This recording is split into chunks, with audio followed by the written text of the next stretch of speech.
Pahalgam terror attack पर पूर्व अमेरिकी अधिकारी का बड़ा बयान।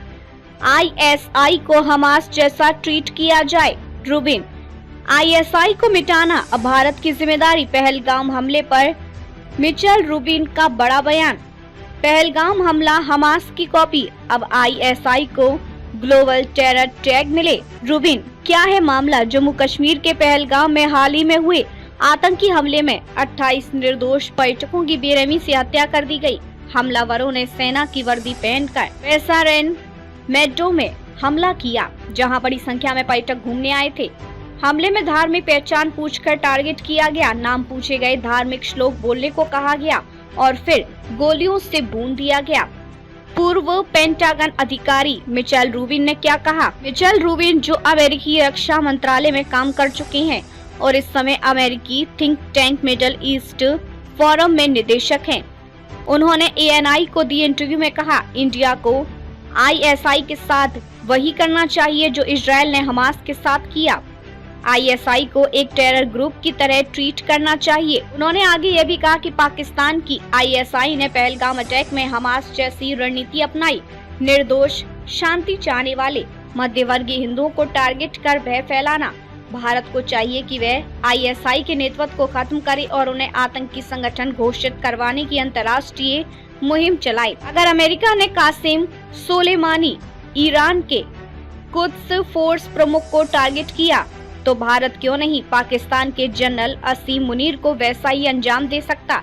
रूबिन के बयान के प्रमुख बिंदु, आईएसआई अब सिर्फ एक खुफिया एजेंसी नहीं बल्कि स्टेट स्पॉन्सर्ड टेररिज्म की जड़ है। असीम मुनीर और ओसामा बिन लादेन में फर्क सिर्फ इतना है कि एक गुफा में रहता था, दूसरा महल में।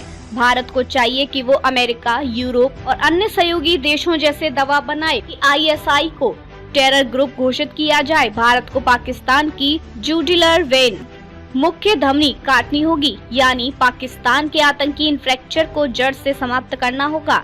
डीजीपी वैद की भी प्रतिक्रिया। पूर्व जम्मू कश्मीर पुलिस प्रमुख शेषपाल वैद ने भी इसे पुलवामा 2.0 मूवमेंट कहा और इस हमले को हमास के 7 अक्टूबर 2023 के हमले जैसा बताया। हमारा जवाब वैसा ही होना चाहिए जैसा इजराइल ने दिया। पाकिस्तानी कनेक्शन। हमास की गतिविधियां। खुफिया रिपोर्ट्स के अनुसार हमास के कुछ प्रतिनिधि पिछले वर्ष पाकिस्तान आए और वहालपुर में जैश-ए-मोहम्मद और पाकिस्तान सेना के अधिकारियों से मुलाकात की। ये वही इलाका है जहां आईएसआई का कॉम्बैक्ट सिमुलेशन सेंटर है, जिसे हाल ही में जनरल असीम मुनीर ने शुरू किया। यह हमला सिर्फ जम्मू कश्मीर पर नहीं, भारत की राष्ट्रीय सुरक्षा और सामाजिक सौहार्द पर हमला है। अमेरिका के पूर्व रक्षा अधिकारी का यह बयान भारत की अंतर्राष्ट्रीय नीति में एक नई दिशा का संकेत है। अब वक्त आ गया है कि भारत आतंकवाद के निर्माता को सीधे निशाना बनाए और सिर्फ रक्षात्मक नीति से काम नहीं चलेगा। सवाल ये है, क्या भारत इस चेतावनी और सुझाव को एक ठोस रणनीति में बदलेगा? क्या आईएसआई को दुनिया के सामने खुलेआम आतंकी संगठन के रूप में चिन्हित किया जाएगा?